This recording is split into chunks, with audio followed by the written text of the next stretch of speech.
আসসালামু আলাইকুম ভাইয়া, আমি সাগরিকা। আশা করি তুমি ভালো আছো। তুমি কেমন আছো জিজ্ঞেস করলাম না, কারণ তুমি সবসময় ভালোর দলে থাকো। আজকে যে ঘটনাটা তোমাকে লিখে পাঠাচ্ছি সেই ঘটনাটা ঘটে আমার দাদার সঙ্গে, এবং এই ঘটনা আমাদের পরিবারের অনেকেই জানেন। ঠিক যেভাবে আমি আমার দাদার মুখ থেকে ঘটনাটা শুনেছি সেভাবেই বর্ণনা করার চেষ্টা করছি। অনেক ভাই, আমার দাদা ছিলেন একজন হোমিওপ্যাথিক ডক্টর। তিনি বিভিন্ন জায়গায় গিয়ে বিভিন্ন রোগীদের চিকিৎসা করতেন। ঘটনার সাল 1990। তোমরা জানবে নিশ্চয়ই, 1988 সালের একটা বন্যায় খুব ভয়াবহভাবে বিপর্যস্ত হয় পুরো দেশ। এরপরে বিভিন্ন পানিবাহিত রোগে অনেকেই আক্রান্ত হয়। আমার দাদা এবং আমার দাদার আরও এক বন্ধু, তিনিও হোমিওপ্যাথিক ডাক্তার ছিলেন। তারা দুজনই দেশ মাতৃকার সেবা করার জন্য দেশের বিভিন্ন স্থানে ঘুরে ঘুরে চিকিৎসা দিতে শুরু করেন। মূলত তাদের নিজস্ব একটা অ্যাসোসিয়েশনের মাধ্যমেই তারা বিভিন্ন জায়গায় বিভিন্ন সময় চিকিৎসা দিতে যেতেন।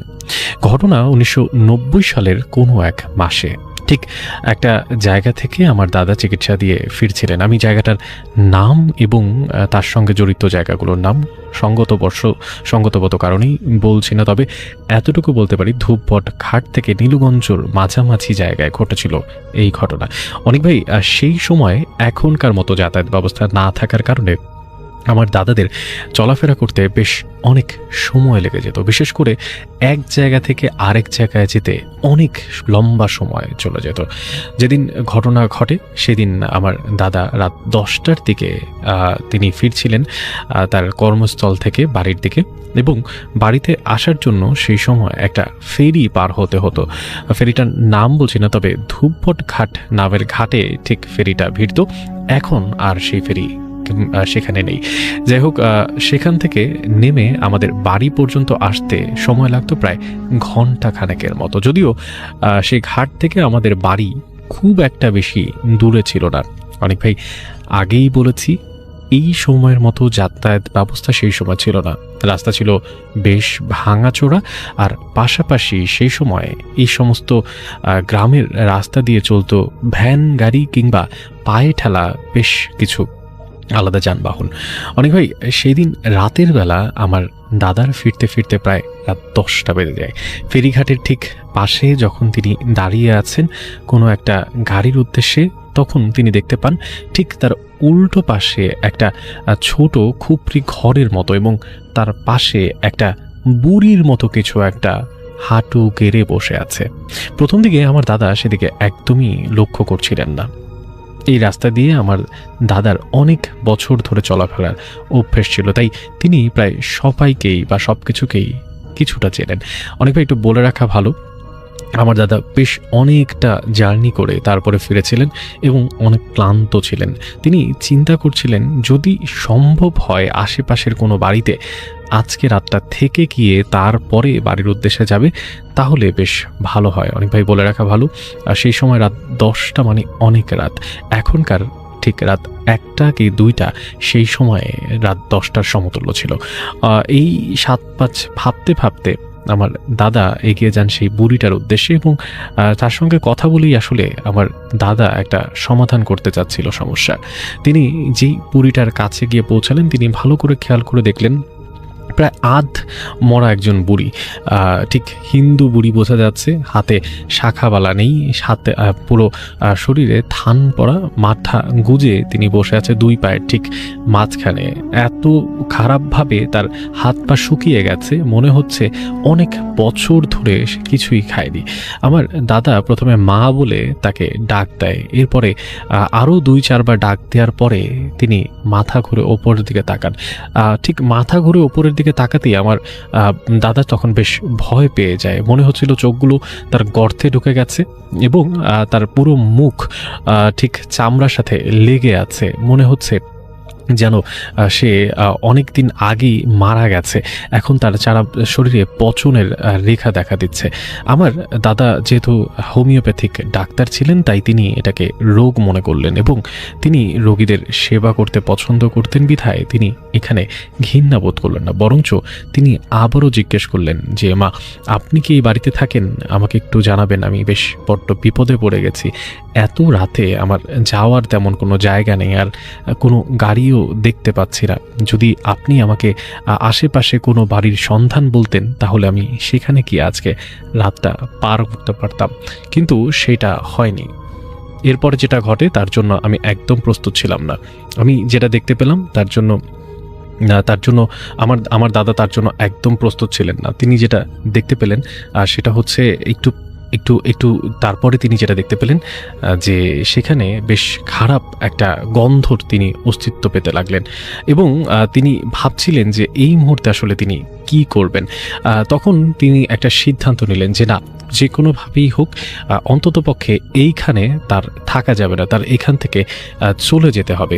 তখন তিনি সেখানে গাড়ির জন্য অপেক্ষা করতে থাকলেন। অনেক ভাই, একটু বলে রাখতে চাই, আমার দাদা প্রথমে চিন্তা করেছিলেন যে তিনি সেখান থেকে অবশ্যই থেকে যাওয়ার একটা চিন্তা করেছিলেন, কিন্তু পরবর্তীতে যখন অবস্থা সব কিছুর বাইরে চলে যায় তখন তিনি সেখান থেকে চলে যেতে চান।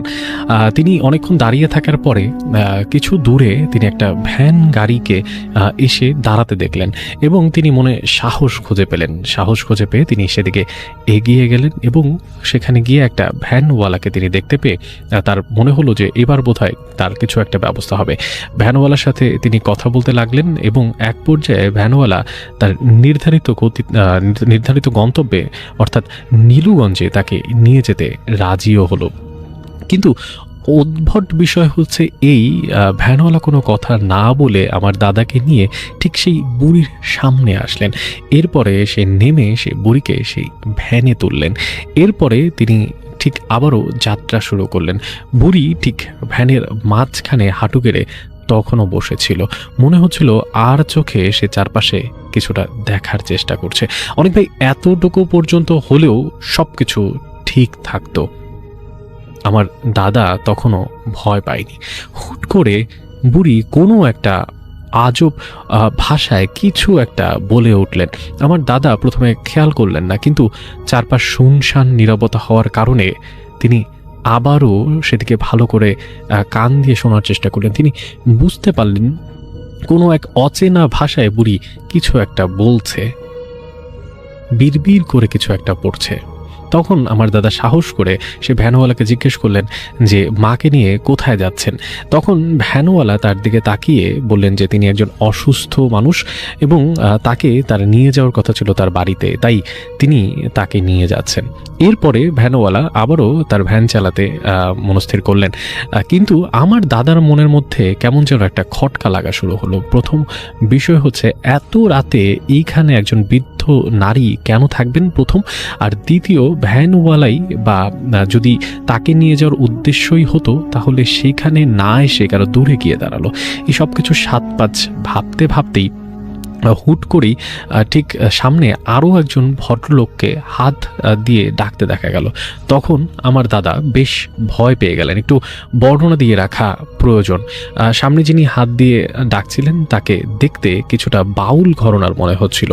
একটা গেরুয়া রঙের কাপড় সারা শরীরে জড়ানো, চুলগুলো বেশ জট পাকানো এবং তিনি হাত দিয়ে ভ্যানকে থামানোর ইশারা করছিলেন। ভ্যানওয়ালা মনে হচ্ছিল যে সে থামাতে চাচ্ছিল না, কিন্তু পরক্ষণেই আমার দাদা ভ্যানওয়ালাকে বললেন যে গাড়িটা থামানোর জন্য, কিন্তু তারপরও মনে হচ্ছিল যে ভ্যানওয়ালা গাড়ি থামাতে চাচ্ছে না। পরে আমার দাদা আরও জোরে ডাক দেওয়ার পরে ভ্যানওয়ালা বাধ্য হয়ে গাড়িটাকে থামালো এবং থামানোর সাথে সাথে সেই গেরুয়া কাপড় পরা ভদ্রলোক একটা মুচকি হাসি দিয়ে কোনো কথা না বলে সেই ভ্যানের উপরে চড়ে বসলো। এই পুরো বিষয়টাই খুব অদ্ভুত মনে হতে লাগলো। আমার দাদা মনে করেছিল যে বোধহয় তিনি কোনো কথা বলার জন্য দাঁড় করাতে চেয়েছেন, কিন্তু তিনি যে হুট করে ভ্যানে চড়ে বসবেন এই ব্যাপারটা আমার দাদা একদমই এক্সপেক্ট করেননি। কিন্তু যেই ঘটনা ঘটার তাই ঘটছিল। আবারও মনে হচ্ছিল কোনো একটা উদ্ভট ভাষায় সেই বৃদ্ধ ভদ্র মহিলা কিছু একটা বলে উঠলেন। এইবার সে বৃদ্ধ ভদ্র মহিলার কণ্ঠে প্রচণ্ড রাগ এবং ক্ষোভ ঝরে ঝরে পড়ছিল। তখন খুবই অবাক করে দিয়ে সেই ভ্যানওয়ালাও ঠিক অদ্ভুত একটা ভাষায় সেই বৃদ্ধের কথার জবাব দিল। ততক্ষণে আমার দাদার আর কিছু বুঝতে বাকি নয়, যা কিছু ঘটছে সব কিছুই তার আওতার বাইরে। হুট করেই তিনি খেয়াল করলেন যে সেই গেরুয়া ভদ্রলোক তার দিকে আর চোখে তাকিয়ে আছে এবং একটা মুচকি হাসি দিয়ে মনে হচ্ছিল তাকে শান্ত থাকতে বলছিল। ঘুটঘুটে অন্ধকারের মধ্যে চোখ তখন প্রায় অনেকটা শুয়ে গেছে, তার ভেতরেই এই সব কিছু ঘটে যাচ্ছিল। তখনও নীলুগঞ্জ যেতে প্রায় অনেকটা পথ বাকি। তখন আমার দাদা ভাবছিলেন যদি তিনি এখানে নেমে পড়েন তাহলে আশেপাশে কোনো বাড়ি নেই, চারদিকে শুধু খোলা মাঠ, তার বিপদ হওয়ার সমূহ সম্ভাবনা আছে। কিন্তু যদি তিনি ভ্যানে থাকেন তাহলে তার বিপদ সুনিশ্চিত। তিনি 7-5 ভাবছিলেন। হুট করেই সেই গেরুয়া ভদ্রলোক একটা বাড়ির সামনে আসার পরে তিনি সে ভ্যানটা থামাতে বললেন। প্রথমে সেই ভ্যানওয়ালা থামাতে না চাইলেও দ্বিতীয়বার সেই গেরুয়া ভদ্রলোক সে ভ্যানওয়ালার পিঠে হাত দেওয়ার সাথে সাথে সে ভ্যান থামিয়ে দিল। প্রথমে গেরুয়া ভদ্রলোক নামলেন না, তিনি বসে থাকলেন এবং আমার দাদাকে নামতে বললেন। আমার দাদা তখন ঠিক মন্ত্রমুগ্ধের মতোই সেখানে নেমে গেলেন। তিনি আর কোনো কিছু চিন্তা করলেন না। এরপরে সেখানে সেই গেরুয়া ভদ্রলোকও নেমে পড়লেন। কোনো কথা বার্তা না বলে ভ্যান আবারও তার গন্তব্যে ছোটা শুরু করলো। অনেক ভাই একটু বলে রাখা ভালো, যেই জায়গায় নেমেছিল সেই ভদ্রলোক এবং আমার দাদা, সেই জায়গায় বেশ কয়েকটা ঘর বাড়ি ছিল। তখন সেই ভদ্রলোক আরও একটু সামনে এগিয়ে এসে তাকে বলল যে ওই বাড়িতে চলে যান, সেখানে আজকে রাত কাটান, তারপরে বাড়িতে ফিরে যাবেন। অদ্ভুত বিষয় অনেক ভাই বলে রাখা ভালো, আমি যদিও আপনাকে বললাম বাড়িতে ফিরে যাবেন, কিন্তু সেই লোক বলেছিলেন নীলুগঞ্জ ফিরে যাবেন। এরপরে আমার দাদা তখন প্রায় মন্ত্রমুগ্ধের মতোই আর কোনো প্রশ্ন না করে হাঁটতে হাঁটতে সেই বাড়ির দিকে গেলেন এবং গিয়ে সেখানে দরজা খটখট করতেই একজন ভদ্রলোক বের হয়ে আসলেন এবং তিনি খুব অবাক হলেন। পরবর্তীতে আমার দাদা তাকে সবকিছু খুলে বলল এবং খুলে বলার পরে তিনি সবকিছু বুঝতে পারলেন এবং আর কোনো কথা না বাড়িয়ে আমার দাদাকে ঘরে ঢুকতে দিলেন। ঘরে ঢুকেই আমার দাদার মনে হলো সেই লোকটা আসলে কোথায় যাবে। তিনি আবারও দরজার ফাঁকা দিয়ে বাইরে তাকালেন, দেখলেন সেই জায়গা একেবারেই খালি, কোনো কিছুই নেই। যদিও চারপাশে অনেকগুলো যাওয়ার জায়গা ছিল, তাই আমার দাদা ভাবলেন যে কোনো একদিকে হয়তোবা সেই লোকটি চলে গেছে। রাতের বেলা আর কোনো কথা হলো না। দিনের বেলা ঘুম থেকে ওঠার পরে আমার দাদা বিদায় নেওয়ার আগে সেই গৃহস্থলীকে জিজ্ঞেস করলো, আপনি আমাকে রাতের বেলা জায়গা দিলেন কিন্তু কোনো প্রশ্ন করলেন না কেন? তখন তিনি বললেন, আপনি একটা খুব বাজে জায়গায় খুব বাজে সময়ে পৌঁছে গিয়েছিলেন এবং খুব বড় একটা বিপদের সামনে পড়েছিলেন। ঠিক তার কিছু দূর সামনেই ছিল হচ্ছে একটা বড় শ্মশান ঘাট এবং সেই শ্মশান ঘাটে বিগত ঠিক বন্যার পর থেকে অনেকের লাশ পাওয়া গেছে।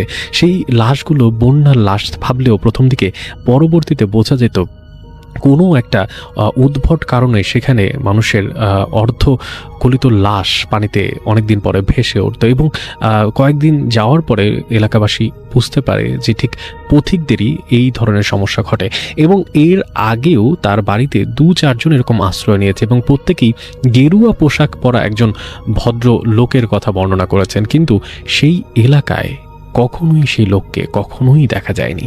অনেক ভাই এই ছিল ঘটনা। জানি না কতটা গুছিয়ে আপনাকে লিখতে পারলাম, তবে আজও আমার দাদার কাছে আমরা গল্প শুনতে চাইলে তিনি জিজ্ঞেস করেন এই ঘটনাটা আমরা শুনবো কিনা।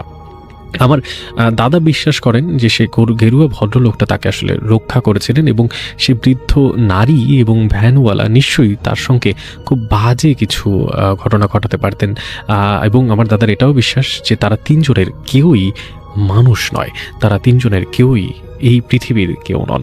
যাই হোক অনেক ভাই, ভালো লাগলে গল্পটা পড়ে শোনাবেন। ভালো থাকবেন। ভূত নাইট দীর্ঘজীবী হোক। আমার অনেক অনেক সালাম নেবেন এবং মনে রাখবেন অবশ্যই অবশ্যই আমি চাই একদিন আপনাদের স্টুডিওতে এসে এই ঘটনা শেয়ার করতে। আজকের মতো আল্লাহ হাফেজ। প্রিয় লিসেনার্স, এখন যে ঘটনাটি আমি আপনাদের সাথে শেয়ার করতে যাচ্ছি, এই ঘটনাটি আমাদেরকে যিনি পাঠিয়েছেন তার নাম হচ্ছে শিহাব। শিহাব ভাই বর্তমানে প্রবাস জীবনে আছেন আর ওনার বাড়ি ব্রাহ্মণবাড়িয়া জেলার বাঞ্ছারামপুর উপজেলার আসাদনগর দক্ষিণপাড়া গ্রামে। উনি এই আসাদনগর দক্ষিণপাড়া গ্রামের একটি খুবই চমৎকার ঘটনা এবং একটি রোমহর্ষক ঘটনা আমাদেরকে পাঠিয়েছেন। মূলত একটি ঘটনা না, এখানে বেশ কিছু বছর ধরে ঘটে চলা কয়েকটি সিরিজ ঘটনা আমাদেরকে পাঠিয়েছেন এবং আমি আশা করছি ঘটনাটি শোনার পর আপনাদের অবশ্যই অবশ্যই ইনশাল্লাহ ভালো লাগবে। তো চলে যাচ্ছি মূল ঘটনায়। এই বাঞ্ছারামপুর যে পৌরসভা, এখান থেকে আসাদনগর দক্ষিণপাড়া গ্রামে আসতে গেলে মাঝখানে 1 কিলোমিটার একটি রাস্তা পড়ে। এই 1 কিলোমিটার রাস্তার একটি পাশে নদীর পাড় রয়েছে, আর এক পাশে ফসলি জমি রয়েছে। এর মাঝখান দিয়ে এই রাস্তাটি চলে গেছে। এখানে এই মানে পুরো রাস্তার মধ্যে 3টি খাল রয়েছে। এই খালটি এই কারণে করা হয়েছে যে ওই যে ফসলি মাঠগুলো রয়েছে সেখানে সেচ যখন দিতে হয়, ধানি জমিগুলোতে সেচ দিতে হয়, তখন ওই সেচ দেওয়ার পর উচ্ছিষ্ট পানি যাতে বের হয়ে যেতে পারে এবং বিভিন্ন সময় বৃষ্টি হলে যাতে এখানে পানি আটকে না থাকে, এই পানিগুলো মানে বের হয়ে চলে যেতে পারে, এই কারণেই মূলত এই 3টি খাল করা হয়েছে এবং তার উপরে ব্রিজও রয়েছে। আর এই 1 কিলোমিটার রাস্তা অনেক সুন্দর এবং খুবই চিত্তাকর্ষক হওয়ার কারণে ওখানে বর্তমানে কফি শপ বা বিভিন্ন ধরনের ছোট ছোট বসার জায়গা, ঘুরতে যাবেন, ঘুরতে গেলে ভালো লাগবে এমন জায়গা সৃষ্টি হয়েছে। মোটামুটি ওটাকে একটা ছোটখাটো পর্যটন এরিয়া বলা চলে। মানুষ অনেকেই ওখানে ঘুরতে যায় বিকালবেলা। তো যাই হোক, শুরুর দিকে আসলে এতটা ছিল না, কম ছিল।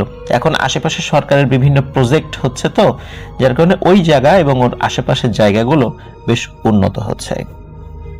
তো ঘটনাটি আসলে শুরু হয় 2016 সালের দিকে। এই 2016 সালের দিকে ওই গ্রামেরই মঙ্গল ভাই নামক একজন ব্যক্তি, উনি ওই রাস্তা, এই যে 1 কিলোমিটার যে রাস্তা, এটাকে সবাই কাটাখালি রাস্তা বলে। হ্যাঁ, তো এই 1 কিলোমিটার এই যে রাস্তা, এইটার একটা জায়গায় উনি জায়গা কেনেন। জায়গা কিনে ওখানে বাড়ি তৈরি করেন এবং ওনার পরিবার পরিজন নিয়ে ওখানে থাকা শুরু করেন।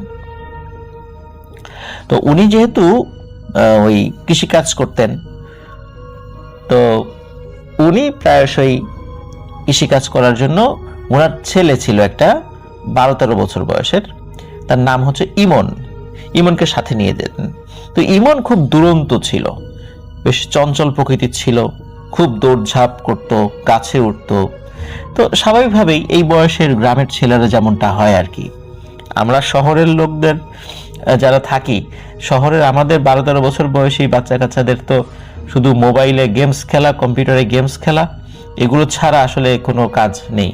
কিন্তু গ্রামের যে দুরন্ত ছেলেরা, তারা আমরা দেখতে পাই গাছে ওঠে, নদীতে ওই যে ব্রিজের উপর থেকে পানির মধ্যে ঝাঁপ দেয়, খেলাধুলা করে। ঠিক এমনই অভ্যাস ছিল ওই ইমনের। তো ধান যখন মানে এই ঘটনা তখন ঘটে যখন ওইখানে বাড়ি করার মোটামুটি 6 থেকে 7 মাস পর এই ঘটনা। ধান যখন কাটার সময় হয়েছে, তখন ইমনকে সাথে নিয়ে উনি ওই ধান কাটার জন্য গিয়েছিলেন আর কি। ধান কাটা বা ধান লাগানো এরকম একটা আর কি। তো যেহেতু এই আশেপাশে পানি ছিল, ওর ভিতরে আবার ছোট ছোট মাছও পাওয়া যেত, যেমন শোল মাছ, এই টাইপের মাছগুলো। তো ইমন যে কাজটি করেছিল সেটি হচ্ছে, সে ওই মাঝে মাঝে যখন যেত ট্যাটা নিয়ে যেত, আমরা গ্রামে ট্যাটা বলি, আপনারা হয়তো বা দেখবেন যে একটি বাঁশের মাথায় বা একটা লাঠির মাথায় চোখা চোখা বেশ কিছু কাটার মতো, লোহার কাটা বা বাঁশের কাটা অনেকে করেন আর কি, ওটা দিয়ে মাছ দেখলে মাছের শরীরে আঘাত করা হয়, ওটাকেই আমরা ট্যাটা বলে থাকি আর কি। তো সে ট্যাটা নিয়ে ওখানে গিয়েছিল। যাই হোক, এরপরে আর কিছু তেমন সে মাছ অবশ্য পায়নি ওই দিন। কিন্তু সমস্যা যেটি হয় সেটি হচ্ছে যে সে ওই ধানি জমির মাঝখানে আইল থাকে না, যে পায়ে হাঁটা ছোট্ট রাস্তা একটা জমি থেকে আর একটা জমিকে পৃথক রাখার জন্য, সে হঠাৎ করে আইলের উপর থেকে পাশের একটি জমিতে পড়ে যায়। জমির মধ্যে হালকা কাদা পানি ছিল, সে পড়ে যায়। পড়ে যাওয়ার পর তার বাবা তো দূরেই ছিল। পড়ে যাওয়ার পর সে কেমন একটা গোঙানি শব্দ শুনছিল, পরে কাছে আসে, এসে দেখে ইমনের নাক, মুখ, কান দিয়ে রক্ত পড়ছে। অবস্থা খারাপ, তাড়াতাড়ি তাকে বাড়িতে নিয়ে যাওয়া হয়, স্থানীয় হসপিটালে দেখানো হয়, পরে ব্রাহ্মণবাড়িয়া সদরে দেখানো হয়, কিন্তু রক্ত পড়া বন্ধ হচ্ছে না। ডাক্তাররা বলে দ্রুত তাকে ঢাকা নিয়ে যেতে, ঢাকা ভালো কোনো হসপিটালে নিয়ে যেতে। তাকে ঢাকাতে হসপিটালে নিয়ে আসা হয়, কিন্তু ডাক্তাররা ফাইন্ড আউট করতে পারছিলেন না যে আসলে সমস্যাটা কি, কেন এমনটা হচ্ছে। এই ঘটনার 24 ঘন্টার মধ্যে ইমন মারা যায়। ডাক্তাররা ইমনের মৃত্যুর কারণ বুঝতে পারেননি। ইমনকে গ্রামে ফিরিয়ে আনা হয়, দাফন কাফন করা হয়। ওই কাটাখালি ওই রাস্তার পাশে তখন খুব বেশি থাকার ঘর বাড়ি গড়ে ওঠেনি। এমনিতে দোকানপাট কিছু হয়েছে বা হচ্ছিল, কিন্তু ওই মাঠের মধ্যে বা আশেপাশে ওরকম থাকার ঘর খুব কম গড়ে উঠেছে। তো ইমনের বিষয়টা একদম স্বাভাবিকভাবেই নেয়। হতে পারে তার মধ্যে কোনো দুরারোগ্য ব্যাধি ছিল যেটা কেউ বুঝতে পারেনি, এমনটা হয়তো অনেক সময় প্রথমে ধরা যায় না। তো এমনটা হতে পারে যে ওই ব্যাধিটার কারণে হঠাৎ করে তার এই সমস্যাটি হয়েছিল। এই কারণে এই বিষয়টি সবাই স্বাভাবিকভাবেই নিয়েছিল। তো যাই হোক, এই ঘটনা ঘটার 6-7 মাস পার হয়ে যায়, এর মধ্যে আর কোনো ঘটনা ঘটে না। ঘটনা পরবর্তীতে যেটা ঘটে সেটি হচ্ছে ওই আসাদনগর দক্ষিণপাড়া গ্রামের এক দাদা, তার নাম হলো হক দাদা। তো দাদা এই কারণে বলছি কারণ আমাকে শিহাব ভাই পাঠিয়েছেন, তার সম্পর্কে দাদা হয় আর কি, তো উনি ওইভাবে আমাকে বলেছেন। তো হক দাদা উনি চিন্তা করেন যে ওই কাটাখালীর রাস্তার পাশে জায়গা কিনে উনি বাড়ি বানাবেন। ওনার এক ছেলে সৌদি আরবে থাকতো, আর ওনার আরো 2 ছেলে রয়েছে, ওনার স্ত্রী রয়েছে। তো উনি ওখানে জায়গা কিনে বাড়ি করেন। বাড়ি করার 6 থেকে 7 মাস কোনো সমস্যা হয়নি, 7-8 মাস এরকম সময়, একটা টাইম ডিউরেশন আর কি, কোনো সমস্যা হয়নি। এরপরে হঠাৎ করে খবর আসে সৌদি আরবে ওনার বড় ছেলে একটা ভয়ানক রোড অ্যাক্সিডেন্টে স্পট ডেড হয়ে গেছে, মারা গেছে। ওনার পরিবারে ওইভাবে উপার্জনক্ষম ব্যক্তি, ভালো করে উপার্জন করা ব্যক্তি ওনার ছেলে ছিলেন। তার মৃত্যুর ফলে ওই পরিবার সহ গ্রামে শোকের ছায়া নেমে আসে। এরপরে ওনার পরিবার বেশ অসুবিধার মধ্যে পড়েন। এখনো ওনারা আছেন, ওনার 2 ছেলে রয়েছে, মানুষ ওনাদেরকে যথেষ্ট সাহায্য সহযোগিতা করেন। ওনার বড় ছেলের মৃত্যুর পর ওনারা খুব শোচনীয় অবস্থার মধ্যে পড়ে গিয়েছিলেন। যাই হোক, আল্লাহ তাআলা তাকে জান্নাত নসিব করুন। ওনার 2 ছেলে এখনো লেখাপড়া করছে। তো এই বিষয়টিও কিন্তু স্বাভাবিক, কারণ হচ্ছে মারা গিয়েছে সৌদি আরবের রোড অ্যাক্সিডেন্টে। সেখানে এই কাটাখালী রাস্তা বা ওই গ্রামের কোনো প্যারানর্মাল বিষয় সম্পর্ক তো থাকবে না, এটাই স্বাভাবিক, এটাই তো আমরা স্বাভাবিকভাবেই চিন্তা করব। এর পরে প্রায় 1-2 বছর একদম স্বাভাবিক, কোনো কিছু হয় না, কেউ কোনো কিছু দেখেনি, কারো সাথে কোনো কিছু তেমন হয়ও নেই, আলোচনা করার মতো কিছুই হয়নি সেখানে।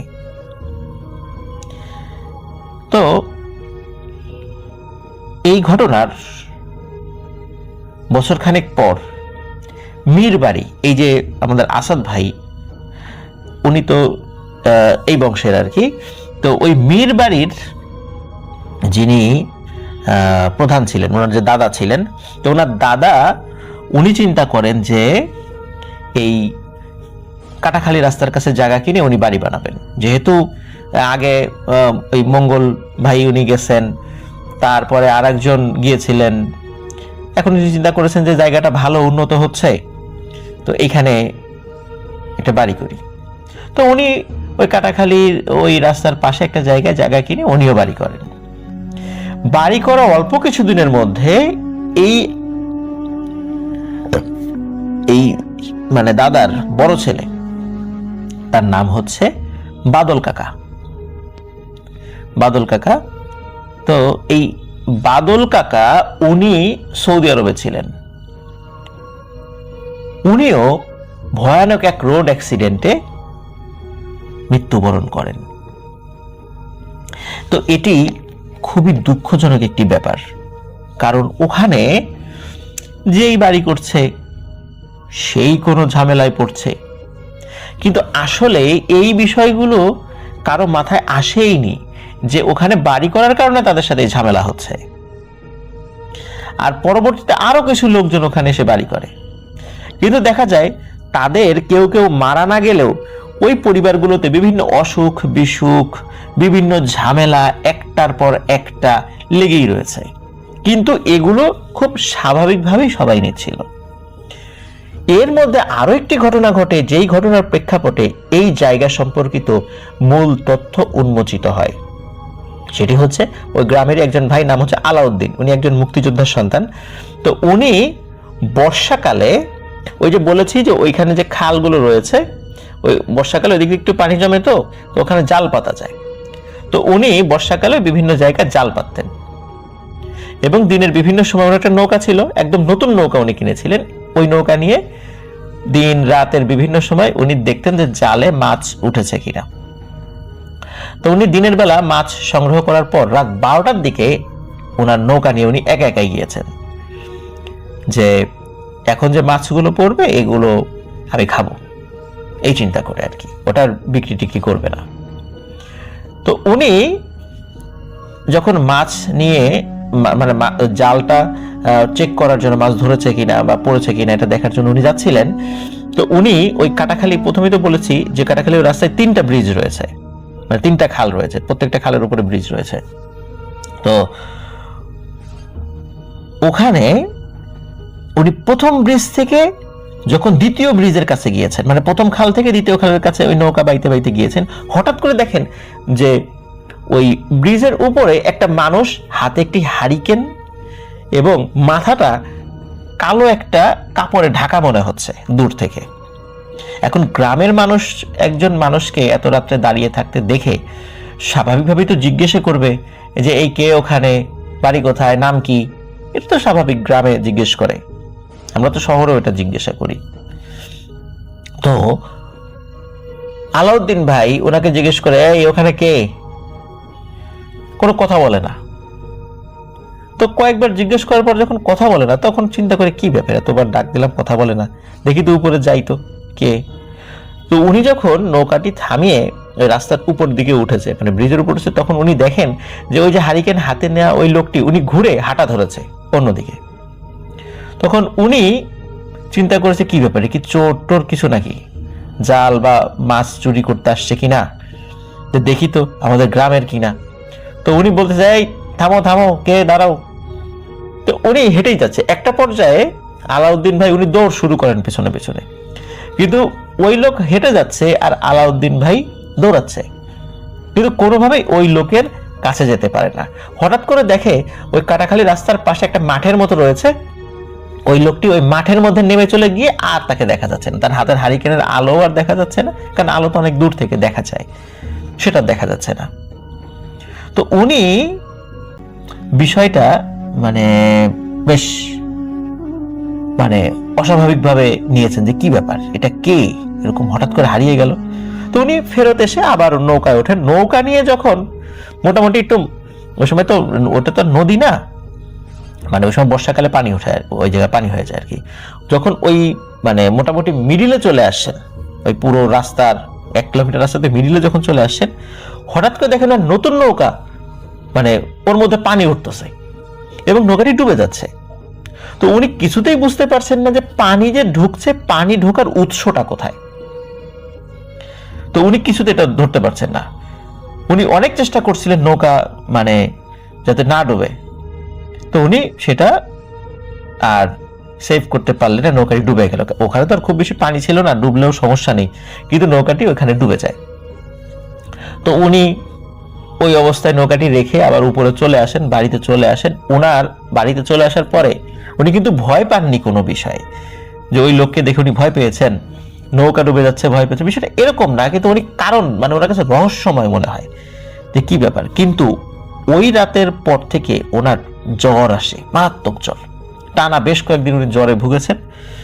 তো তারপর উনি সুস্থ হয়েছেন, কিন্তু উনি যেই লোকটিকে দেখেছিলেন এইটা ওনার মাথার মধ্যে খটকা লেগেছিল যে আসলে আমি কাকে দেখলাম, নৌকা কেন ডুবে গেল অস্বাভাবিকভাবে, আর আমার জ্বর কেন আসলো। এরপরে লোকাল একজন কবিরাজকে ডাকানো হয়, উনি ওনার নামটি আমাকে বলেননি। তো ওনার নাম যেহেতু বলেননি, এই কারণে আমি ওনার নামটি মানে প্রকাশ করতে পারছি না সঙ্গত কারণে। তো উনি আসেন, উনি আসার পরে ওই আলাউদ্দিন ভাইকে দেখে, তখন কিন্তু এই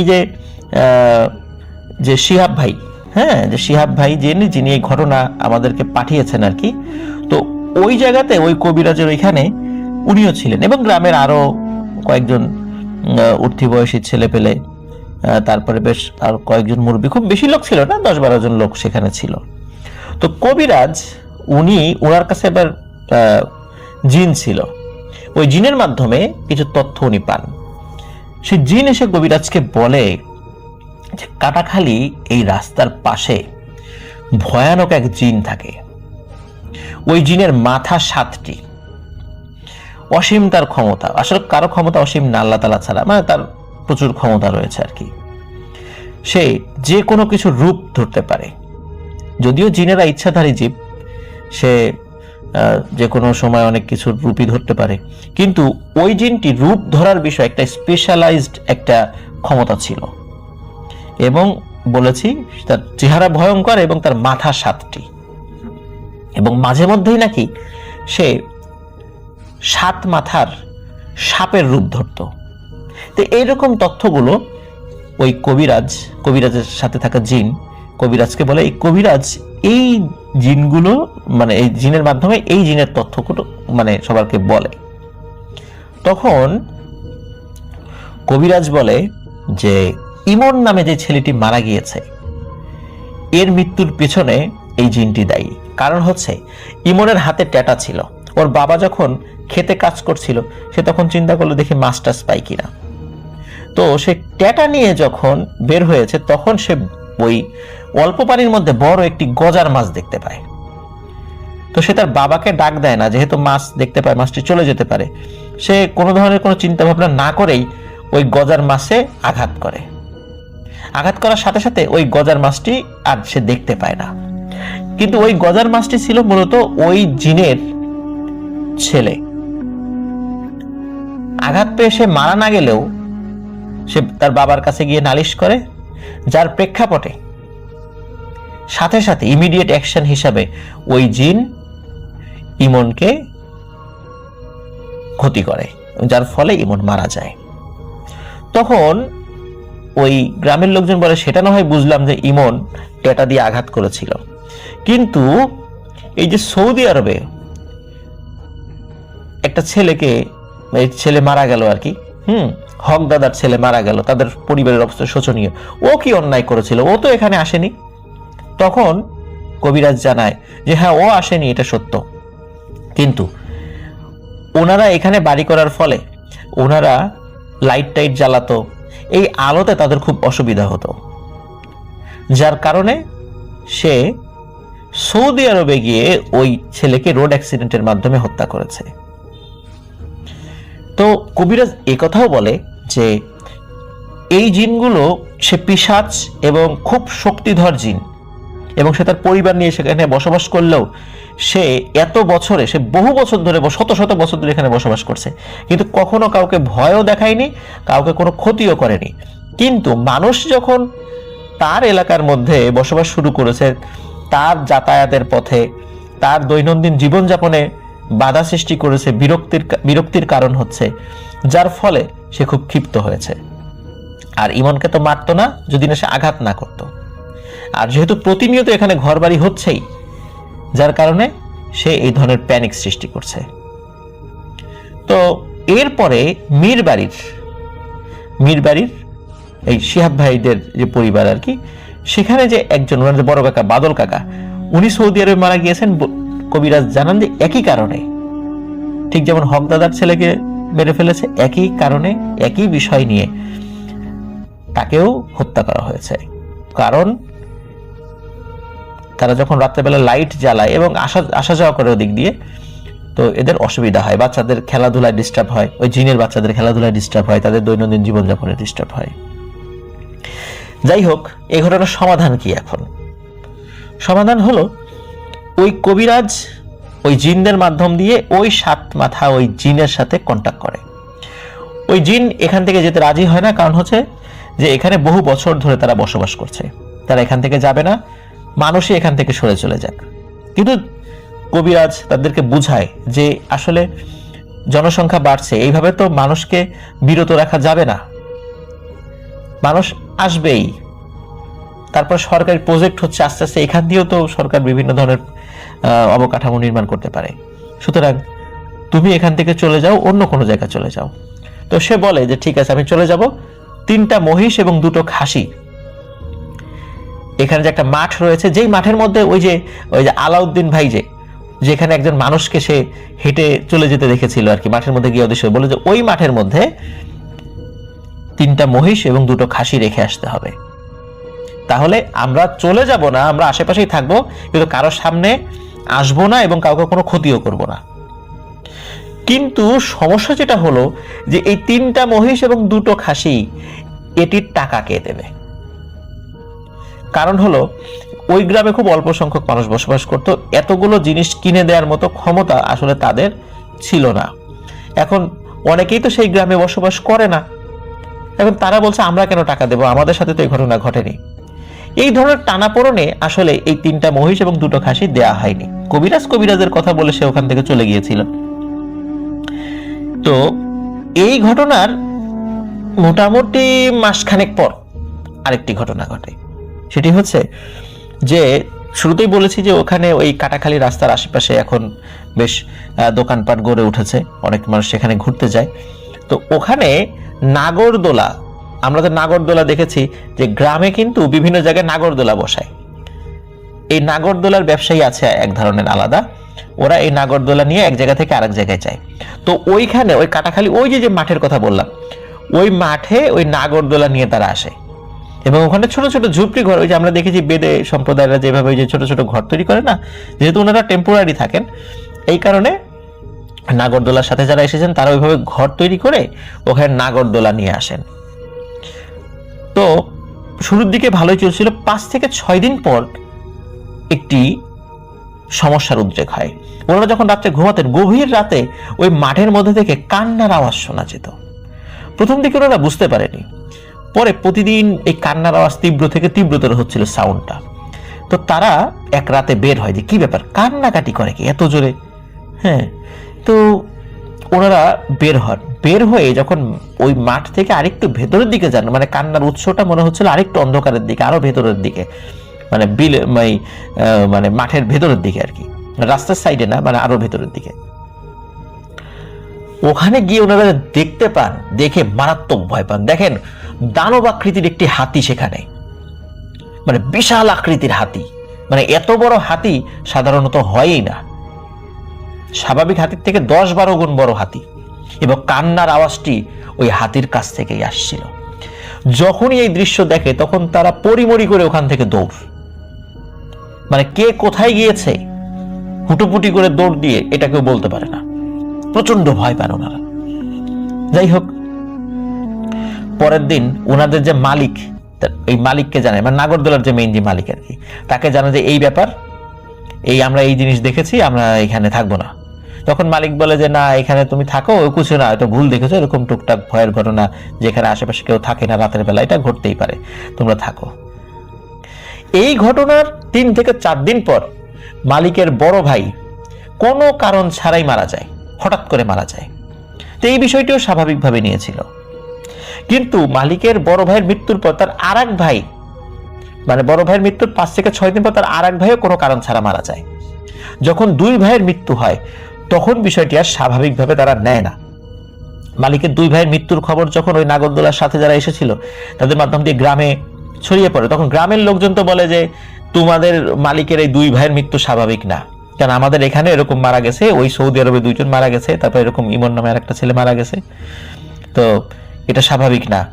এটা তুমি এখানে আসো যেহেতু তোমরা দেখে ফেলেছিলে, তারপর এখান থেকে যাও নাই, নিশ্চয়ই ওই ভয়ানক জিনটি তোমাদেরকে ক্ষতি করেছে বা তোমার মালিকের ভাইদেরকে ক্ষতি করেছে। তখন আবার সেই কবিরাজকে ডাকা হয়। কবিরাজ এইবার সরাসরি ওই জিনকে হাজির করে। ওই জিনকে হাজির করে বলে যে তুমি এখান থেকে চলে যাও।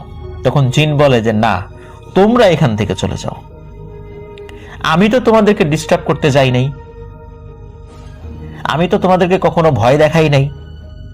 ভয় দেখানোর ক্ষমতা আমার ছিল, আমি ইচ্ছাকৃতভাবে, আমি যদি ইচ্ছা করতাম তোমাদেরকে অনেক ভয় ভীতি দেখাতে পারতাম, কিন্তু 2016 সালের আগে আমি কাউকে ভয় দেখিয়েছি এমন কোনো কথা বলতে পারবে কেউ?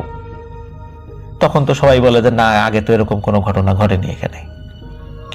তখন বলে যে তোমরা আমার জায়গায় এসেছো, আমার পরিবারের চলাফেরা খেলাধুলায় ডিস্টার্ব করছো, তোমাদেরকে বলেছিলাম সমাধানের কথা, সেই কথা তোমরা শোনো নাই।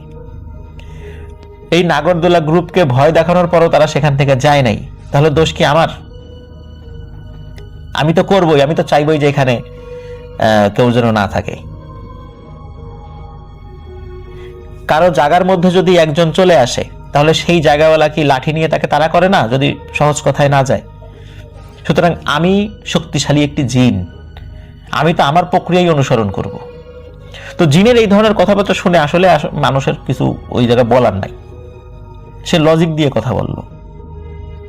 তখন তাকেও বোঝানো হলো যে আস্তে আস্তে তো এভাবে মানুষ বাড়বেই, তুমি কয়জনকে ক্ষতি করবা, তো একটা সময় এমন হয়ে যাবে এখানে প্রচুর আলোকময় হয়ে যাবে, এর থেকে বেটার হয় তুমি একটা জায়গায় চলে যাও।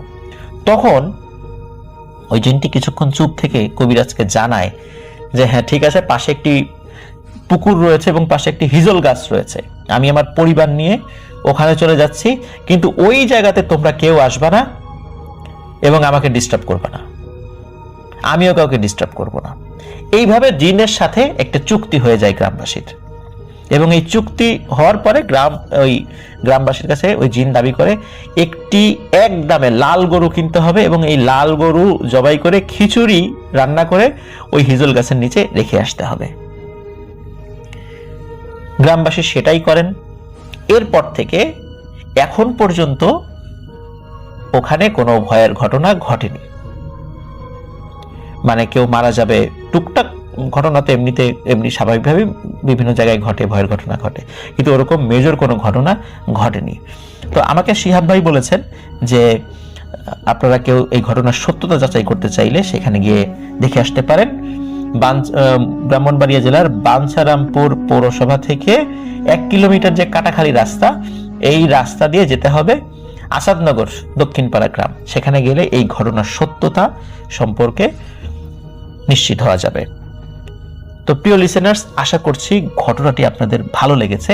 তবে এই ঘটনা থেকে আমরা একটা শিক্ষা পাই, সেটি হচ্ছে যে দেখুন, আমরা নর্মালি পিশাচ জিনদের সম্পর্কে জানি, এরা সুযোগ পেলেই মানুষের ক্ষতি করে, কিন্তু আসলে অনেক সময় হয় কি, আমরা মানুষরাই নিজেদের ভুলের কারণে ক্ষতির মুখে ঠেলে দেই। তারা আমাদের এখানে আসে না, আমরা নিজেরা অনেক সময় তাদের মধ্যে চলে যাই এবং তাদেরকে ডিস্টার্ব করা শুরু করি, যার ফলে ওরা তো ওদের স্বাভাবিক নিয়মে মানুষকে ক্ষতি করবেই।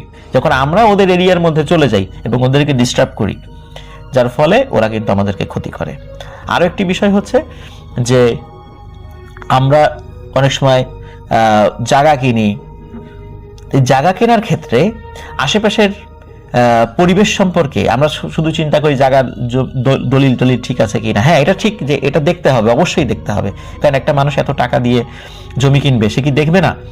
কিন্তু কথা হলো যে এছাড়াও কিন্তু আরো অনেক বিষয় রয়েছে।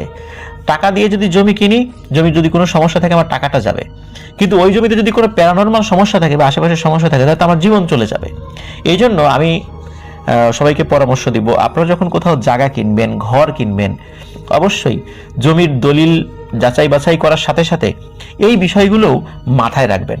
যদিও এই বিষয়গুলো অনেকে বিশ্বাস করেন না, কিন্তু আমরা যারা এটা বিশ্বাস করি যে এই ধরনের ঘটনা ঘটে, অবশ্যই আমরা নিজেদের বিষয়ে সতর্ক থাকব এবং আমাদের আত্মীয় স্বজন যারা এই ধরনের জমি টমি কেনেন, কোথাও বাড়ি করার চিন্তা করছেন, তাদেরকেও এই বিষয়গুলো সম্পর্কে অবহিত করব। আজকের গল্প শুধু শোনার নয়, মাথার ভেতর ছায়ার মতো ঘুরে বেড়াবে। যারা থেকে গেল তোমরা সাহসী, এখন তোমাদের সামনে খুলে যাচ্ছে এমন এক দরজা যেটা একবার খুললে আর আগের মতো থাকা যায় না। গভীর নিঃশ্বাস নাও, চারপাশে আলোটা একটু কমিয়ে দাও এবং প্রস্তুত হও অন্ধকারের ভেতরে লুকিয়ে থাকা অভিশপ্ত সত্যের মুখোমুখি হতে। এখনই শুরু হচ্ছে আজকের ভয়ঙ্কর রাতের গল্প। ঢাকার ভেতরে একটা পুরনো 3 তলা বাড়ি ছিল। বাড়িটার সব ফ্ল্যাট ভাড়া হয়ে যায়, শুধু একটা রুম সব সময় খালি থাকে। মালিক স্পষ্ট বলে দেয়, এই রুমটা কেউ নেবেন না, কারণ সে কখনো ঠিক করে সেই ঘরের কারণটা বলে না। নতুন ভাড়াটিয়া রাশেদ নতুন চাকরি নিয়ে শহরে আসছে। টাকা কম, তাই কম ভাড়ার বাসা খুঁজতেছিল। হঠাৎ এই 3 তলা বাসাটা পেয়ে গেল। সব ঠিকঠাক, কিন্তু একটা দরজা সবসময় বন্ধ থাকে। রুমটা তার ফ্ল্যাটের ভেতরেই। সে মালিককে জিজ্ঞাসা করলো, এই রুমটা কেন বন্ধ? মালিক শুধু বলল, এই রুমে রাতে যাইবেন না। রাত 12টার পর রাশেদ শুনতে পেল ঠক ঠক একটা শব্দ, যেন দরজার ভেতর থেকে শব্দটা ভেসে আসছে। মনে হলো ভেতর থেকে কেউ দরজায় ধাক্কা দিচ্ছে। সে ভাবলো হয়তো ইঁদুর বা কোনো বড় পোকামাকড় হবে। কিন্তু তারপর একটা কণ্ঠ এলো, খুলে দাও। একটা মেয়েলি কণ্ঠ, যে আমার দরজাটা খুলে দাও। খুব দুর্বল, কিন্তু কণ্ঠটা খুব স্পষ্ট ছিল। রাশেদ সাহস করে দরজার কাছে গেল। দেখলো দরজার নিচ দিয়ে পানি বের হচ্ছে, কালো ঘন, যেন পুরনো পচা পানি। ভিতর থেকে আবার শব্দ এলো, আমি বের হতে পারছি না, গেটটা দয়া করে খুলে দাও। রাশেদের হাত কাঁপছিল, তবুও সে হ্যান্ডেলে হাত দিল এবং দরজাটা নিচ থেকেই অল্প খুলে গেল। ভিতরে সম্পূর্ণ অন্ধকার। তো রুমের ভেতরে যা ছিল, সে টর্চ লাইট জ্বালিয়ে ভিতরে ঢুকলো। দেখলো মেঝে ভেজা, দেয়ালে দাগ, যেন কেউ বারবার আঁচড় কেটেছে দেয়ালে। এক কোণে বসে আছে একজন মহিলা, মুখ চুল দিয়ে ঢাকা, শরীর ভেজা। সে ধীরে ধীরে মাথা তুলল। চোখ নেই, শুধু কালো গর্ত চোখের জায়গায়। সে বলল, তুমি কি আমাকে এখান থেকে বের হতে সাহায্য করবা? হঠাৎ রাশেদের মাথায় ফ্ল্যাশ হলো। পাশের রুমের একটা আন্টি বলেছিল, এই রুমে আগে একজন মেয়ে থাকতো। সে মেয়েটা বাথরুমে ডুবে মারা গিয়েছিল। কেউ নাকি সেদিন সময় মতো দরজা খুলতে পারেনি। সে মারা যাওয়ার সময় এই দরজায় খুব ধাক্কা দিচ্ছিল, কিন্তু দরজা আমরা কেউ সময় মতো খুলতে পারিনি। হঠাৎ দরজা ধাম করে বন্ধ হয়ে গেল, লাইট নিভে গেল। মহিলা ধীরে ধীরে উঠে দাঁড়ালো। তার শরীর থেকে পানি পড়ছে টুপ টুপ করে। সে এগিয়ে আসছে এবং বলছে, তুমি তো দরজা খুলছো, এবার তুমি থাকো ভেতরে। রাশেদ এমন কথা শোনার পরে দৌড়ে দরজার কাছে গেল, কিন্তু দরজাটা পুরোপুরি বন্ধ, কোনোভাবেই দরজা খুলছে না। পেছন থেকে ঠান্ডা হাত তার কাঁধে। সে অনুভব করলো তার পা ভেজে যাচ্ছে। নিচে তাকিয়ে দেখে মেঝেতে পানি না, পুরো রুমটা ধীরে ধীরে পানিতে ভরে যাচ্ছে। মহিলা বলল, যেহেতু আমি এখান থেকে বেরোতে পারিনি, তাই তুমিও এখান থেকে বেরোতে পারবে না। বাড়ির লোকজন দরজা ভেঙে ভেতরে ঢুকে দেখে রুম খালি, রাশেদ নেই। শুধু মেঝেতে ভেজা আর দেয়ালে লেখা, আমি এখন বাইরে, তুমি ভেতরে। ওই রুমটা এখনও খালি, কিন্তু রাতের বেলা মাঝে মাঝে শোনা যায় ঠক ঠক শব্দ, আর কেউ দরজার ওপাশ থেকে বলে, খুলে দাও দরজা, খুলে দাও। এই ঘটনার কিছুদিন পরে যখন সত্যগুলো উন্মোচন হওয়া শুরু করলো, ঠিক রাশেদ হারিয়ে যাওয়ার পর পুরো বাড়িতে আতঙ্ক ছড়িয়ে পড়ে। মালিক প্রথমে সব চেপে ধরে যেতে চাইল, কিন্তু ঘটনা কোনোভাবে থামল না। রাশেদ নিখোঁজ হওয়ার পর থেকেই রাত হলে সেই রুম থেকে শুধু একটা না, দুইটা কণ্ঠ শোনা যেতে লাগলো। একটা সেই মেয়ের কণ্ঠ, খুলে দাও, আর একটা নতুন কণ্ঠ, আমাকে এখান থেকে বের হতে দাও। লোকজন বলে বুঝে গেল রাশেদ এখন ভেতরে আছে। একদিন সাহস করে মালিক সকালে দরজা খুলল। ভেতরে কেউ নেই, কিন্তু দেয়ালে ভেজা দাগ লাগিয়ে আছে। সেখানে লেখা, সে আমাকে ছাড়ছে না, দরজা বন্ধ হয়ে যায়, পানি বাড়ছে। লেখাগুলো নতুন, মনে হচ্ছিল কেউ ভেতর থেকে আঁচড় কেটে লিখছে। রুমের ভেতরে একটা ভাঙ্গা আয়না ছিল। মালিক যখন সেটার দিকে তাকালো, সে দেখলো তার পেছনে কেউ দাঁড়িয়ে আছে। তখন মালিক পেছনে ঘুরে তাকালো, দেখলো পেছনে কেউ নেই। আবার যখন তাকালো আয়নার দিকে, দেখলো দুইজন লোক দাঁড়িয়ে আছে। একজন সেই ভেজা মেয়ে, আরেকজন ছিল রাশেদ। রাশেদের চোখ ফাঁকা, মুখ থেকে পানি পড়ছে। সে ধীরে বলল, আমাকে বের করে নেন। হঠাৎ দরজা আপনা আপনি বন্ধ হয়ে গেল। মালিক দৌড়ে খুলতে গেল, কিন্তু দরজা অলরেডি আটকে গিয়েছে। ভেতর থেকে জোরে ধাক্কা, ধাম ধাম করে। দুটা কণ্ঠ একসাথে চিৎকার করছে, খুলে দাও, খুলে দাও। এক বৃদ্ধা সে বলল, এই রুমে কেউ ঢুকলে ভেতরের জন বের হয়ে যায়, আর নতুন জন আটকা পড়ে যায়। মানে মেয়েটা আগেই আটকে ছিল, রাশেদ ঢুকতেই সে বের হয়ে গেছে। এখন রাশেদ ভেতরে আর মেয়েটা বাইরে দাঁড়িয়ে আছে। আজও যদি কেউ এই বাসায় নতুন ভাড়া নিতে যায়, কখনো কখনো দরজা ভেতর থেকে শোনা যায় এখনো, এবার তুমিও আসো, আমি অনেক ক্লান্ত হয়ে গিয়েছি। তো বন্ধুরা, এখানেই শেষ আজকের এই অন্ধকার রাতের ভয়ঙ্কর গল্প। যদি এতক্ষণ সাহস করে শুনে থাকো, তাহলে তুমি সত্যিই হরর দুনিয়ায় একজন বীর শ্রোতা। গল্পের প্রতিটা মুহূর্তের ঠান্ডা শিহরণ, ফিসফিসে শব্দ আর অন্ধকারে চাপা ভয় সব তোমাদের সাথে শেয়ার করতে পেরে আমারও গা শিউরে উঠছে এখনও। গল্পটা কেমন লাগলো কমেন্টে জানাতে ভুলবে না। তোমাদের প্রতিটা কমেন্টই আমাকে পরের আরও ভয়ঙ্কর গল্প বলার উৎসাহ দেয়।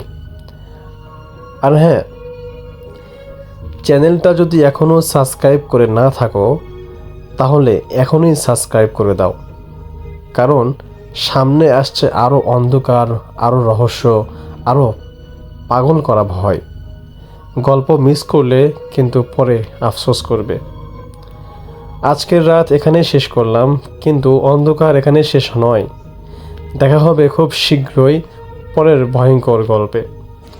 ততক্ষণ পর্যন্ত আলো নিভিয়ে ঘুমিও না, কারণ অন্ধকারের ভেতরে কে তোমার দিকে আছে তুমি নিজেও বলতে পারবে না।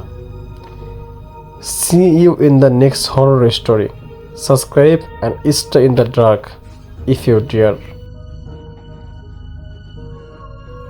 ঘটনাটা আমি যেভাবে পেয়েছি ঠিক সেভাবেই পড়ে শোনাচ্ছি। তিনি লিখেছেন, আসসালামু আলাইকুম জসু ভাই, আমি সামিউল সাকিব, আমার বাসা যশোর। এরপর তিনি তার ফোন নাম্বার দিয়েছেন। এরপর লিখেছেন, জসু ভাই, এখন যে ঘটনাটা শেয়ার করব, এটা আমার আপন ফুফাতো বোনের সাথে ঘটে যাওয়া একটি ঘটনা। আমার এই ঘটনাটা স্বপ্ন আর বাস্তব, এই দুটো বিষয় মিলিয়ে একটি সত্যি ঘটনা। জেফরি ভাই, আমার এই স্টোরিটা একদম ইউনিক একটা স্টোরি। এটা আমি এর আগে কোথাও শেয়ার করিনি।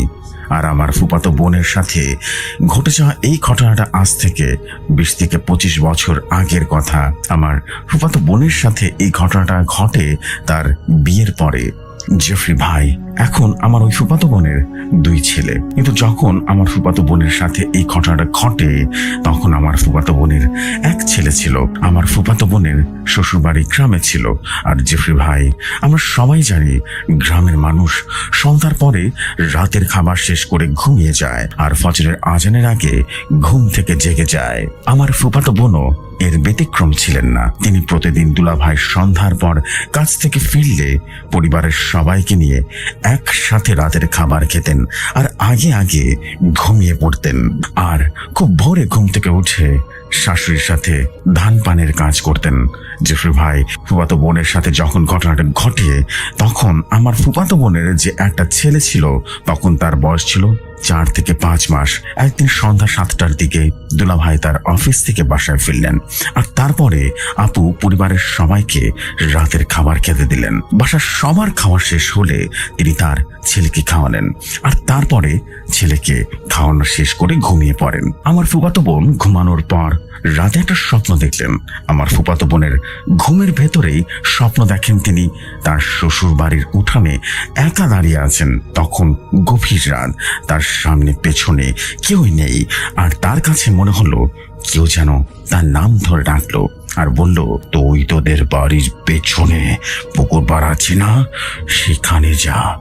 ওখানে গিয়ে তুই একটা জিনিস ওখানে পড়ে থাকতে দেখবি আর ওখানে যেটা পাবি সেটা তুই নিয়ে নিবি। আর তারপরে আমার ফুফাতো বোনের ঘুমটা ভেঙে গেল। ঘুম ভাঙার পর আমার ফুফাতো বোন কিছুই বুঝতে পারলেন না তিনি কেন এই স্বপ্নটা দেখলেন বা কি বা তাকে দেখালো এই স্বপ্নটা। আর তারপরে তিনি আবারও ঘুমিয়ে পড়েন আর দ্বিতীয়বার ঘুমানোর পরে তিনি আর কোনো স্বপ্ন দেখেননি। পরের দিন সকালে উঠে আমার ফুফাতো বোন তার এই স্বপ্নের কথা কাউকে বললেন না। পরের দিন তিনি যখন তার সকল কাজ শেষ করে রাতে আবার ঘুমাবেন সেদিনও তিনি একই স্বপ্ন দেখলেন, কিন্তু এবারও তিনি বাসার কাউকে স্বপ্নের কথাটা বলেননি। আমার ফুফাতো বোন পরের দিনই সে একই স্বপ্ন দেখেন। জেফরি ভাই, পরপর 3 দিন আমার ফুফাতো বোন একই স্বপ্ন দেখার পর তার একটু সন্দেহ হলো। তিনি মনে মনে চিন্তা করতে থাকেন তিনি বারবার কেন একই স্বপ্ন দেখছেন। আর তারপরে তিনি মনে মনে চিন্তা করলেন যে এবার যদি তিনি আবার একই স্বপ্ন দেখেন তাহলে তিনি ওই পুকুর পাড়ে একা একা চলে যাবেন আর গিয়ে দেখবেন আসলে বিষয়টা কি এবং কেন হচ্ছে। জেফরি ভাই, পরের দিন যখন আমার ফুফাতো বোন রাতে ঘুমালেন তিনি আবার একই স্বপ্ন দেখলেন। এবার ঘুম থেকে উঠে তিনি একা একাই পুকুর পাড়ে যাওয়ার সিদ্ধান্ত নিলেন। জেফরি ভাই, আমার ফুফাতো বোন ছোটবেলা থেকে গ্রামে বড় হয়েছেন আর ছোটবেলা থেকে গ্রামে বড় হওয়ার কারণে আমার ফুফাতো বোন বেশ সাহসী ছিলেন। আর তারপরে তিনি ঘুম থেকে উঠে একটা টর্চ লাইট নিয়ে ওই পুকুর ঘাটের দিকে রওনা হলেন। জেফরি ভাই, বলে রাখা ভালো আমার ফুফাতো বোন একাই এই পুকুরের ঘাটে গিয়েছিলেন। আর তারপরে তিনি ওই পুকুর ঘাটে পৌঁছে ওই টর্চ লাইটটা দিয়ে এদিক সেদিক দেখা শুরু করলেন এবং খুঁজতে লাগলেন। আর তারপরে তিনি পুকুর পাড়ের এক সাইডে একটা জিনিস পড়তে থাকতে দেখলেন। ওটা যেখানে পড়েছিল সেখান থেকে আমার ফুফাতো বোন একটু দূরে দাঁড়িয়েছিলেন। আমার ফুফাতো বোনের দূর থেকে মনে হচ্ছিল ওটা দেখতে গোলাকার ও চকচকে, কিন্তু ওখানে প্রচুর অন্ধকার, তাই তিনি ভালোভাবে বুঝতে পারছিলেন না আসলে ওই জিনিসটা কি। আর তারপরে ফুফাতো বোন টর্চ লাইট নিয়ে সামনে এগিয়ে গেলেন আর তারপরে ওই জিনিসটার সামনে গিয়ে দেখলেন আর টর্চ লাইটটা মারলেন। তখন ওই টর্চ লাইট আলোতে তিনি যা দেখলেন তা দেখে তিনি হতভম্ব হয়ে গেলেন। তিনি দেখতে পেলেন ওখানে গোলাকার একটা সোনার চাকা পড়ে আছে আর ওটা বেশ চকচক করছিল। তিনি অন্ধকারে ভালোভাবে বুঝতে না পারলেও এতটুকু বুঝতে পারছিলেন এটার ওজন আনুমানিক 1 থেকে 2 কেজি হবে। তিনি তখন ওখানে দাঁড়িয়ে মনে মনে ভাবছিলেন ওটা নেবেন নাকি নেবেন না। আর তারপরে তিনি মনে মনে ভাবলেন, আমি যখন বারবার স্বপ্ন দেখেছি এটার যে মালিক সে মনে হয় এটা আমাকেই দিতে চাচ্ছেন। আর কারণে আমার ফুফাতো বোনের এই ধারণাটা ছিল এই জিনিসটা অবশ্যই কোনো না কোনো মালিক ছিল। আর তারপরে তিনি মনে মনে চিন্তা করলেন, আর যাই হোক কপালে যা আছে নিয়ে ফেলি। আর তারপরে তিনি তার টর্চ লাইটটা ধরলেন এবং আরেক হাত বাড়িয়ে দিলেন সেটা নেওয়ার জন্য। আর ওটার এক হাত বাড়ানোর পরে তিনি যা দৃশ্যটা দেখতে পেলেন তা দেখার জন্য তিনি মোটেও প্রস্তুত ছিলেন না। জেফরি ভাই, তিনি দেখতে পেলেন ওই জিনিসটার পেছন দিয়ে একটা বিরাট সাপ ওই জিনিসটাকে ঘিরে পাকিয়ে রয়েছে এবং ফনা তুলল। আমার ফুফাতো বোন অন্ধকারে তার টর্চ লাইটটা কম থাকার কারণে এটা বুঝতে পারছিলেন না যে ওটা সাপ। আমার ফুফাতো বোন অন্ধকারে তার টর্চ লাইটের আলোটা কম থাকার কারণে ভালোভাবে বুঝতে পারছিলেন না যে ওটা কোন ধরনের সাপ, কিন্তু তিনি এইটা বুঝতে পারছিলেন ওই সাপটার আকার 5 থেকে 6 হাত হবে। এই দৃশ্যটা দেখে আমার ফুফাতো বোন অনেক ভয় পেয়ে গেলেন। আমার ফুফাতো বোন বেশ ভয় পেলেও ওখানে চিৎকার চেঁচামেচি করেননি। আর তার কারণ, তিনি যদি চিৎকার চেঁচামেচি করতেন তাহলে বাসার সবাই ঘুম থেকে জেগে যেত এবং তারপরে এটা বাসার সবার মাঝে জানাজানি হয়ে যেত। আর একবার যদি বাসার সবার মধ্যে জানাজানি হয়ে যেত তাহলে বিশাল সমস্যা হয়ে যেত। আর তার কারণ, তিনি ছোটবেলা থেকে জানতেন এই পৃথিবীতে কিছু কিছু জিনিস গোপন রাখাটাই মঙ্গলজনক, কিন্তু তিনি টর্চলাইটের আলোতে সাপটার শরীরী ভাষা দেখে এটা বুঝতে পারছিলেন যে সাপটাকে ওই জিনিসটা নিতে বলছে। কিন্তু তিনি আর ওখান থেকে ওটা নেওয়ার সাহস পেলেন না। ওটা ওখান থেকে নাই নিয়ে তিনি ঘরের ভেতরে প্রবেশ করে দরজাটা বন্ধ করে দিলেন। আর তারপরে ঘড়িতে সময় দেখে নিলেন, তখন সময় ছিল রাত 2:30। তিনি ওই পুকুর পাড়ে প্রায় আধা ঘন্টা ছিলেন, অর্থাৎ তিনি রাত প্রায় আনুমানিক 2টার দিকে স্বপ্নটা দেখে বিছানা থেকে উঠে ওই পুকুর ঘাটে গিয়েছিলেন। আর তারপরে তিনি ঘুমিয়ে পড়লেন। আর তারপরে তিনি খুব ভোরে উঠে তার শাশুড়ির সাথে কিছু ধান পানের কাজ করলেন। কিন্তু তখনও আমার ফুফাতো বোন তার সাথে ঘটে যাওয়া ঘটনাটা শাশুড়ির সাথে কিছুই শেয়ার করেননি। জেফরি ভাই বলে রাখা ভালো যে রাতে আমার ফুফাতো বোনের সাথে এই ঘটনাটা ঘটেছিল তার পরের দিন দুলাভাইয়ের অফিস ছুটি ছিল, আর তাই আমার দুলাভাই সেদিন বাসায় ছিলেন। এরপর আমার ফুফাতো বোন ভোরের সমস্ত কাজ শেষ করে যখন পরিবারের সকলের সাথে নাস্তা করতে বসলেন, তখন তার পরিবারের সকলকে প্রায় 2 থেকে 3 দিন ধরে দেখার স্বপ্ন আর তার সাথে ঘটে যাওয়া রাতের ঘটনাটা খুলে বললেন। আমার ফুফাতো বোনের মুখে সবকিছু শুনে তার শ্বশুরবাড়ির সবাই অত ওখানে একা একা যাওয়ার জন্য বকাচোকা করলেন। আর আমার ফুফাতো বোনের শাশুড়ি আমার দুলাভাইকে বললেন, খোকা, আমি এত বছর এই সংসারে আছি, কিন্তু আমি তো কখনো এই ধরনের কিছু দেখি বা কখনো শুনিওনি, তাই একটু আমাদের এলাকার কেন্দ্রীয় মসজিদে যে একটু খোঁজ দিস, বৌমার সাথে কেন এমনটা ঘটলো আর কেমন স্বপ্ন দেখলো। কারণ আমার যতদূর জানি এই ধরনের ঘটনার পেছনে কোনো খারাপ লক্ষণ থাকে, আমার কাছে লক্ষণ ভালো মনে হচ্ছে না। আর আমাদের গ্রামের কেন্দ্রীয় মসজিদের ইমাম সাহেব তো বেশ কামেল আর খুব জ্ঞানী লোক, আর সে তো তোর বাবার ছোটবেলার বন্ধু ছিলেন, আর তাই আমার মনে হচ্ছে এই রহস্যটা তিনি ভেদ করতে পারবেন। আর তারপরে আমার দুলাভাই পরের দিন তাদের গ্রামের কেন্দ্রীয় মসজিদের ইমাম সাহেবের কাছে গিয়ে সকল ঘটনা খুলে বললেন। আর হুজুরের কাছে গিয়ে জানতে চাইলেন আমার ফুফাতো বোনের সাথে কেন এই ঘটনাটা ঘটেছে। আমার দুলাভাইয়ের মুখ থেকে হুজুর সমস্ত ঘটনা শোনার পর আমার দুলাভাইকে তিনি বললেন, বাবা, তুমি আগামীকাল এশার নামাজ পড়ে আমার সাথে দেখা করবে, অবশ্যই দেখা করবে। আশা করি তখন তোমাকে আমি সমস্ত ঘটনার রহস্য সবকিছু পরিষ্কার করে দিতে পারবো। আর তারপরে আমার দুলাভাই বাসায় চলে আসলেন। আর তারপরের দিন আমার দুলাভাই এশার নামাজের পর ওই হুজুরের সাথে দেখা করতে গেলেন। হুজুর যা বললেন তা শুনে দুলাভাই রীতিমতো অবাক হয়ে গিয়েছিলেন। ওই হুজুর যেভাবে বলেছিলেন আমি ঠিক তার ভাষায় লিখছি। বাবা, বৌমা যেটা ওই পুকুর ঘাটে দেখেছিল ওটা প্রায় 2 কেজি ওজনের সোনার চাকা ছিল, আর ওটাকে ঘিরে যে সাপটাকে বসে থাকতে দেখেছিল ওটা কোনো সাপ নয়, ওটা সাপ রূপী একটা জিন ছিল, যে জিন ওই সোনার চাকাটাকে বহু বছর ধরে পাহারা দিচ্ছে। আর সোনার চাকাটা তোমাদের এক পূর্বপুরুষদের সম্পত্তি। তাদের কোনো এক পূর্বপুরুষ কোনো এক সময় জিন পালতেন, আর ওই সোনার চাকাটা তারই সম্পত্তি। আজ থেকে প্রায় 400 বছর আগে তোমাদের ওই পূর্বপুরুষ তার মৃত্যুর আগে তার পালন করা জিনদের সাথে একজন শক্তিশালী জিনকে সম্পত্তিটা পাহারার কাজে নিযুক্ত করেছিলেন, আর তার কোন যোগ্য বংশধরের হাতে তুলে দেওয়ার জন্য ওই জিনটাকে নির্দেশ দিয়েছিলেন। আর আজও ওই জিনটা তার নিষ্ঠার সাথে দায়িত্ব পালন করছে। তোমাদের পূর্বপুরুষ তার বংশধরদের কাছে এই সম্পত্তিটা রেখে গেছেন, আর ওই জিনটা সোনার চাকাটাকে বৌমার হাতে তুলে দিয়ে দায়িত্ব থেকে মুক্ত হতে চেয়েছিলেন। কিন্তু ঠিক কি কারণে তোমার বাড়ির কাউকে না পেয়ে বৌমাকে জিনটা সোনার চাকাটা দিতে চেয়েছিল, এইটা আমার পোষা জিন এখনো জানতে পারেনি। আর তার কারণ, এই পৃথিবীতে এমন অনেক রহস্য আছে যা ভেদ করা জিন বা মানুষের পক্ষে কখনো সম্ভব হয় না। আর তোমাদের বাড়িটা অনেক বছর পুরনো। প্রত্যেকটা পুরনো বাড়িতে কোনো না কোনো জায়গায় এরকম গুপ্তধন লুকানো আছে। কারো কারো চোখে পড়ে, আবার কারো কারো চোখে পড়ে না। আর বৌমা যেহেতু সুযোগ পেয়েও এটা নেয়নি, তাই যতদিন এই পাহারাদার জিন সাপটা জীবিত আছে ততদিন ওটা আর কেউ পাবে না। আর তার কারণ, এই ধরনের সুযোগ জীবনে একবারই আসে। ওই পাহারাদারের জিনটা মারা যাওয়ার আগে ওটা তোমাদের পূর্বপুরুষের বংশধরদের কাউকে না কাউকে অবশ্যই দিয়ে যাবে। আর তার কারণ, জিন জাতি মারা যাওয়ার আগে বুঝতে পারে যে তারা মারা যাবে। জেফরি ভাই, এই ছিল আমার ঘটনা। আশা করছি ঘটনাটি ভালো লেগেছে। ঘটনাটি ভালো লাগলে পরে শোনাবেন। আমার কাছে আরো ঘটনা আছে, আমি সময় পেলে অবশ্যই লিখে পাঠাবো। শহরের এক পুরনো স্কুল ছিল। 3 তলার শেষ প্রান্তে একটা ক্লাসরুম ছিল, যার রুম নাম্বার ছিল 307 তথা 307 নম্বর রুম। ক্লাসরুমটা বহু বছর ধরে বন্ধ হয়েছিল, কারণ একসময় সেখানে এক ছাত্র রাতের কোচিং শেষে রহস্যজনকভাবে মারা গিয়েছিল।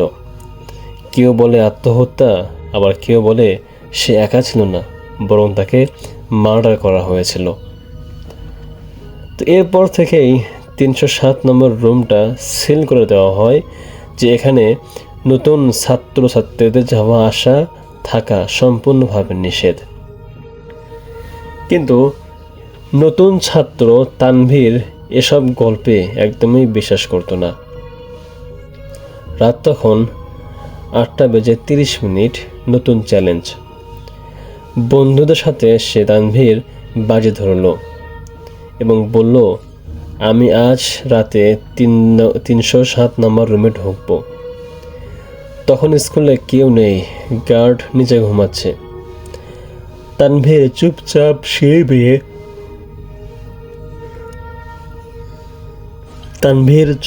সিঁড়ি বেয়ে উপরে উঠে গেল 3 তলায়। পুরো করিডোর অন্ধকার, শুধু একটা টিউব লাইট ঝিমঝিম করছে। যখন সে 307 নম্বর রুমের সামনে আসলো, তো 307 নম্বর দরজার সামনে আসতেই তার বুক কেমন যেন চাপা লাগলো। দরজায় পুরনো একটা তালা ঝুলছে, কিন্তু দরজাটা একটু ফাঁকা। তানভীর দরজায় হাত দিতেই একটা কিচ শব্দ করে দরজাটা আপনা আপনিই খুলে গেল। ভিতরে সম্পূর্ণ অন্ধকার, পুরনো বেঞ্চ, ধুলো জমানো, আর একটা অদ্ভুত স্যাঁতস্যাঁতে গন্ধ সে ঘরের মধ্যে। তানভীর মোবাইলের টর্চ লাইট জ্বালালো। সব কিছুই যেন স্বাভাবিক ছিল। সে হাসলো এবং তিরস্কার করে বলল, এটাই কি সেই ভয়ঙ্কর রুম? ঠিক তখনই বোর্ডে খড়খড় শব্দ হলো। তানভীর তাকিয়ে দেখলো বোর্ডে চক নিজে নিজে লেখছে ধীরে ধীরে এবং বলছে, তুমি এত দেরি করে আসছো? এরকম ঘটনা কথা শোনা মাত্রই তানভীরের গা ভয়ে ঠান্ডা হয়ে জমে গেল। সে পিছিয়ে আসতে লাগলো এবং দেখলো বোর্ডে আবারও লেখা, আমরা অনেকক্ষণ ধরে তোমার জন্য অপেক্ষা করতেছি। হঠাৎ সে বুঝতে পারল ঘরে নিঃশ্বাসের শব্দ ক্রমাগতভাবে বেড়েই চলছে। একটা না, অনেকগুলো নিঃশ্বাসের শব্দ। চারপাশে সে টর্চ লাইট মারল। বেঞ্চগুলোর ওপর ধীরে ধীরে বসে আছে ছায়া মানুষ, একটার পর একটা বসে আছে। সবাই মাথা নিচু করে বসে আছে, যেন ক্লাস চলছে। এমন দৃশ্য দেখার পর তানভীরের গলা ভয়ে শুকিয়ে গেল। হঠাৎ একসাথে সবাই মাথা তুলল, কিন্তু তাদের কারো যেন মুখ নেই। মুখের জায়গায় শুধু কালো ফাঁকা জায়গা। শেষ বেঞ্চে একজন বসে আছে, তার শরীরটা আলাদা। সে ধীরে ধীরে দাঁড়ালো, স্কুল ড্রেস পরা, কিন্তু বুকের মাঝখানে কালো দাগ, যেন তার বুকের মাঝখানে কিছু একটা ঢুকে গিয়েছিল। সে তানভীরের সামনে এসে দাঁড়াতেই ধীরে বলল, তুমি আমার জায়গায় বসো।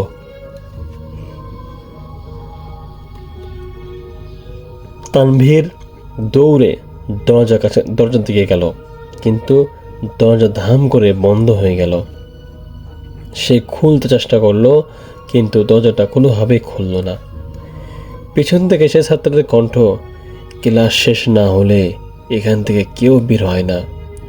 হঠাৎ সব ছায়া একসাথে বলতে লাগলো, তুমি বসো বসো বসো।